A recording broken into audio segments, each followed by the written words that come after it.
வணங்கும் சமூகத்தில் பிறந்தவர் நபி இப்ராஹிம் அலைஹி வஸல்லம் அவர்கள். இப்ராஹிம் நபியின் தந்தை ஆசார். அவரும் ஒரு சிலை வணங்கி சிலைகளை செய்து விற்பவர். இப்ராஹிம் நபிக்கு சிறு வயதிலேயே சிலைகளின் பெயர்களையும் சிலைகளை வடிவமைக்கும் முறைகளையும் கற்றுக் கொடுத்தார். ஆனாலும் இப்ராஹிம் நபி சிறு வயதிலேயே சிந்தனைகளை செலுத்தினார். மனிதன் வடிவமைக்கக்கூடிய இந்த சிலைகள் எப்படி இறைவனாக இருக்க முடியும்? இதை அழைத்தால் அது பதிலளிப்பதில்லையே, இதற்கு உணவு கொடுத்தால் அது சாப்பிடுவதில்லையே. இது போன்ற கேள்விகள் இப்ராஹிம் நபியின் சிந்தனைக்கு வந்து கொண்டே இருந்தது. ஒரு நாள் இது குறித்து தந்தையிடம் கேட்டார். தந்தையே, நீங்கள் உருவாக்கும் சிலையை கடவுள் என்று சொல்கிறீர்கள். அப்படியானால் நீங்கள் தான் கடவுளை படைக்கிறீர்கள். இந்த சிலைகளால் பேசவும் முடியாது, நாம் பேசினால் கேட்கவும் முடியாது. பிறகு எப்படி இதனை கடவுளாக வணங்குவது? இதை பற்றி நீங்கள் சிந்தித்து பார்க்க மாட்டீர்களா என்று கேட்டார். அதற்கு எமது முன்னோர்கள் செய்தார்கள், அதையே நாமும் செய்கிறோம் என்றார் தந்தை. பிறகு அவரின் சமூகத்தாரிடம் கேட்டார்கள். அவர்களும் அதே பதிலை தான் சொன்னார்கள். எமது முன்னோர்கள் வணங்கினார்கள், வழிபட்டார்கள், அதையே நாமும் செய்கிறோம்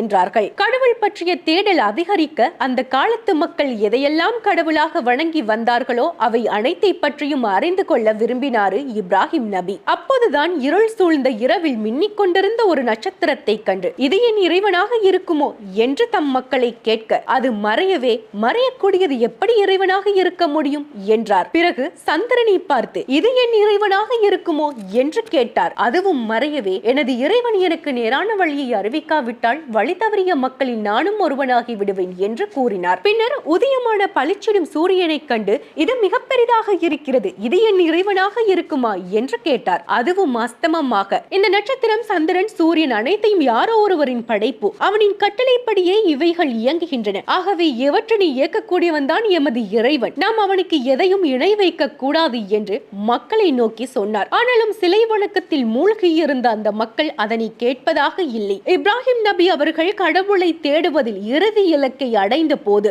இந்த உலகத்தையும் அதில் உள்ளவற்றையும் படைத்து பரிபாலிப்பவன் அல்லாஹ் ஒருவன் மட்டுமே என்று அவர் முடிவுக்கு வந்தார். அல்லாஹுவும் அவரை நபியாக தன்னுடைய தூதராக ஏற்றுக்கொண்டான். அன்றிலிருந்து அறியாமையில் இருந்த தம் மக்களை நேர்வழிப்படுத்த பல முயற்சிகளை எடுத்தார். இதனால் தம் சமூகத்தில் கடும் எதிர்ப்பை சந்தித்தார். ஆனாலும் சோர்ந்து விடவில்லை. ஒருமுறை அந்த ஊரில் திருவிழா வந்தது. ஊருக்கு வெளியே இருக்கும் கடவுளை வணங்க அனைவரும் அங்கே சென்றார்கள். அப்போது இப்ராஹிம் நபி ஊரில் உள்ள கோயிலுக்கு வந்தார். அங்கே இருக்கக்கூடிய பெரிய சிலை ஒன்றை மட்டும் விட்டுவிட்டு மற்ற அனைத்து சிலைகளையும் உடைத்து நொறுக்கினார். பிறகு அந்த பெரிய சிலையின் கையில் கோடரியை மாட்டி வைத்துவிட்டு அங்கிருந்து சென்று விட்டார். ஊர் திரும்பிய மக்கள் தமது சிலைகள் உடைக்கப்பட்டிருப்பதை கண்டு ஆத்திரம் அடைந்தார்கள். ஊருக்கு ஆபத்து வரும் என்று பயந்தார்கள். யார் இந்த வேலையை செய்திருப்பார்கள் என்ற போது இப்ராஹிம் தான் இதனை செய்திருப்பார் என்று அவர் மேல் சந்தேகம் கொண்டு அவரை அழைத்து வந்து நீதான் இந்த வேலையை செய்தாயா என்று கேட்டார்கள். அதற்கு அவர், நான் இதை செய்யவில்லை, அதோ பாருங்கள், அந்த பெரிய சிலையின் கையில் தான் கோடரி இருக்கின்றது, அதனிடம் வேணுமானால் கேட்டு பாருங்களேன்,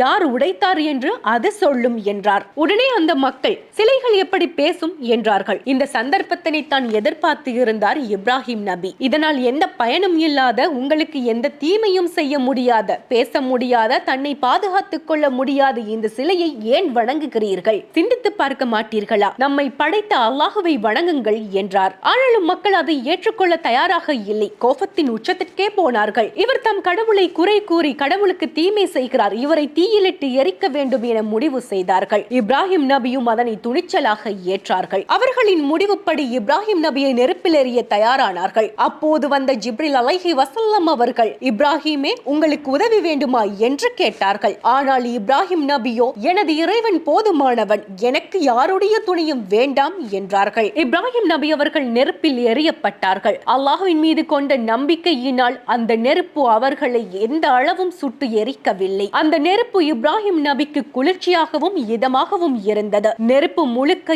எரிந்து முடிந்ததும் சிறிய காயம் கூட இல்லாமல் இப்ராஹிம் நபி எழுந்து நடந்து வந்தார்கள். அதனை பார்த்த மக்களுக்கு அதிர்ச்சியாகவும் ஆச்சரியமாகவும் இருந்தது. ஆனாலும் இப்ராஹிம் நபி மீது இருந்த கோபம் அப்படியே இருந்தது.